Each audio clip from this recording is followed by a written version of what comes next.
guys, this is Niko Brown from Culture Couture Podcast, the co-host, official, one and only, to Miss Shannon Balenciaga. And we are finally back for the glow up. And I'm so excited today to be talking about the one, the only, the mogul, the mega superstar, the mega pop star, the mega child star. She is just amazing. Rihanna.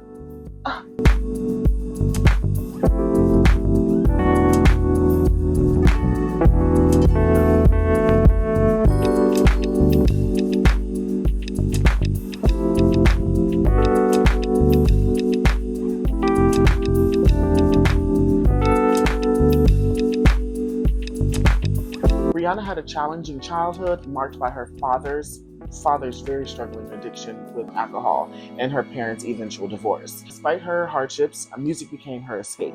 She was heavily influenced by reggae music, reggaeton. It was like the Caribbean sound, so reggae, soca, dancehall, as well as American artists. I prefer R&B and hip hop, reggae. My influences are Beyonce, Mariah Carey, Alicia Keys, Whitney Houston. I always used to sing. In the shower, I used to sing at home.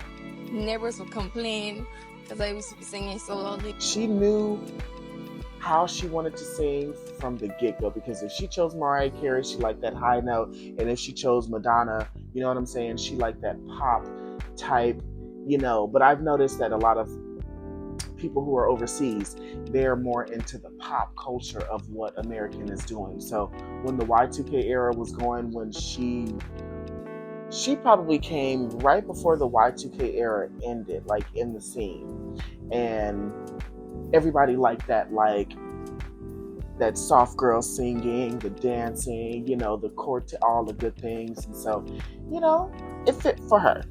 So at the age of 15, Rihanna formed a girl group with two classmates and auditioned for an American producer called Evan Rogers. I know you guys know who that is. He was vacationing in Barbados. How cool is that, right? And he was impressed by her raw talent and star presence, so he invited her to the US to start recording demos. It's getting juicy. And this eventually led her to a meeting with Jay-Z, then the president of Def Jam Recordings. And after auditioning in this office, Rihanna was signed on the spot in 2005. And this is when we know who Rihanna is. So as a breakthrough star and her rise to stardom, in 2005, she debuted her album. And this is after all of the demos and stuff like that. And she was shopped around. I think they did her, Tierra Marie. They did this little Destiny's Child thing in front of Beyonce and Jay-Z, and I knew that was some type of induction and which one they were going to choose. And I hate the way that Tierra Marie's life went, because I feel like it was a combination. We're not going to talk about that, but I hope she's next. She might be. But Miss Rihanna, she wowed them. Her vocals were amazing. Her star presence was amazing. If you guys actually go back and look at that performance of them, those three women doing the Destiny's Child cover, you'll start to see then until now and how they act and how their music really shaped them, and how that performance really showed us who they were as all as performers. In 2005, Miss Rihanna, she was just 17, and this was a little bit after released the album, and it featured the Caribbean-inspired hit Pon de Replay, which reached number 2 on the Billboard's Hot 100 list, which was a dope and so amazing and so steadfast. Though the album received mixed reviews, it marked Rihanna's entry into the global music scene. She was ready. She knew what she wanted to do, and she didn't care about the haters. She didn't care about the naysayers and people that, she was ready for the fight, but she was also ready to work, and she made that very clear from the beginning. The second album, y'all, in 2006, just 1 year, her sophomore album, project solidified her status as a rising star. The ballad Unfaithful. Oh, I could listen to that song all day. The ballad Unfaithful and the up-tempo hit SOS, which was her first number one hit on the Billboard's Hot 100 list, it showcased her vocal versatility. So she was actually able to kind of do the ballad and sing and kind of give us a little bit more of who she was, because when you first start out, your main mission, those producers' main mission, is to get you into something that's hot, selling right now. So if your vocals and what's trending right now match, then great. But if they don't, you do have to do a lot of different things, like Ponde Replay. She probably didn't want to come out as the Barbadian girl doing Barbadian Caribbean music. She probably just wanted to come out and do regular American music. But with that being said, I do know that there is a, how do I say, it's a threshold, and it's like a little, like that first album jitter, you know what I'm saying? Like, you got to do what they asked you to do, and then you'll be able to do what you want to do. So moving forward, superstardom. Good Girl Gone Bad in 2017, just 2 years away from 2005 when she first dropped her first album, Boom Boom Ponde Replay. Okay, this was just Rihanna's turning point with the new edgy look and sound. I was floored when I saw her whole body painted with that little, it was all silver, and she was sitting there doing like this. Oh, y'all, you couldn't tell 12-year-old me nothing, okay? So those hits, that was one of the turning points of her career. Umbrella, featuring Jay-Z, a worldwide phenomenon, topping the Billboard Hot 100 for 7 weeks and earning her first Grammy Award for Best Rap Song Collaboration in 2008. Period. I love Rihanna so much, so I'm going back into the past just a little bit. It's exciting. Other hits included Don't Stop the Music, Shut Up and Drive, and I Hate That I Love You. The album's success marked Rihanna as one of the defining pop artists of the late 2000s. Continued success and renovation, 2008 to 2012, Rihanna became known for her reinventing style and sound with each era. And when I say that, she changed her hair every 5 seconds. She changed the way she sang every 5 seconds. She changed the aesthetic of her videos, of her music every 5 seconds, because she knew, just like Beyonce, she knew that things changed, and she wanted to change before she was actually told to start doing all these changing and things. She just knew, let me change my hair. Is this what I like? Great. I'm a superstar, so they're going to like it anyways if I like it.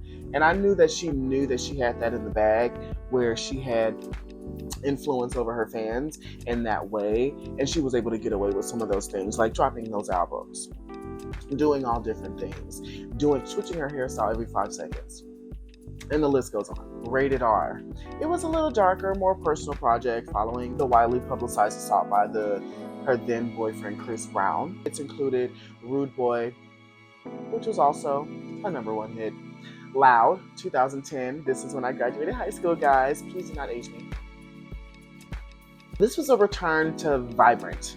She was ready to get back on the scene. It was like energetic pop. Like, if you knew the album, it would kind of remind you of like a black version of like a black Barbadian version of like Britney Spears' album. Like, it was really fun. Like, like a lot of people that I grew up with in their college days, they said that this was probably one of the albums that got them through the depression of trying to be an adult, living outside of their home and living on campus and things like that. So this was a really good album, and I really loved that the reviews that I got were so sentimental as in they were just so much trendy, like, oh, I just love it. It was a little bit more than that. It was some type of like ethos connection to it. I don't know. I'm just a huge Rihanna fan, so anything she does, it could touch my shoulders, bones, my breast, child.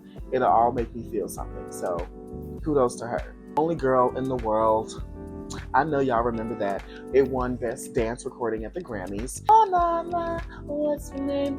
S&M, later remixed by Britney Spears. Talk That Talk in 2011. That was her era. She could have stayed in that era and we would have been like, yeah, we like this. She delivered We Found Love, featuring Calvin Harris. That was like her super duper pop era. One of her biggest hits, which spent 10 weeks at #1 on the Billboard Hot 100 list. So she, in just 6 years, she solidified superstardom, multiple albums, and on those multiple albums, multiple #1 and #2 hits on the Billboard Hot 100 list. Unapologetic in 2012, which was probably a defining album for her voice. It included the global hit like Diamonds, and Rihanna earned her first Billboard 200 #1 album. Mix of pop, EDM, and R&B further showcased her versatility. Global icon status in 2013 till now. Though Rihanna slowed down on album releases after 2012, remained a dominant force in the music, fashion, and business industry. So she's doing what she needs to do. her last album where everybody is like, oh my God, I really want her to come out with more albums. You know, I had to mix the album. In 2016, her 8th studio album was critically acclaimed, pushing her artistry in new directions. It included Work, Work, Work, Work, Work with Drake, because you know she loved a little Drake. I think we all loved a little Drake too. That era, Drake was like popping. That hit #1 on the Billboard Hot 100 and cemented her reputation as a boundary-pushing artist. Seriously, it did. Like, I remember watching the videos for Anti, and I was like, ooh, that's a little different. It was a little cringe at the time, but I think now that she's like, okay, I'm not gonna put out music for like 20 million years. You guys are gonna like that at some point. So let's just go back and recap. She's had 14 Billboard Hot 100 #1 singles, making her one of the most top charting artists in the world and in history. Over 250 million records sold worldwide, making her one of the best-selling artists in music. 9 Grammy Awards, 13 American Music Awards, 12 Billboard Music Awards, and the Michael Jackson Video Vanguard Award in 2016 MTV Music Awards. That was a lot. But the girl has a resume, okay? Beyond music, Rihanna was transitioned into a global mogul. And we were sitting here watching it in real time. She didn't give up. We didn't have like social media back then. It wasn't really prevalent up until like 2011, 2012 when we first started getting some good, like, ooh. So for her to have been such a household name, even just before those years, it was a lot. I'm sure it was a lot on her, and I'm so glad that she just stayed in our face. Because, girl, thank you. She stopped making music. Okay, we're over it. 2017, she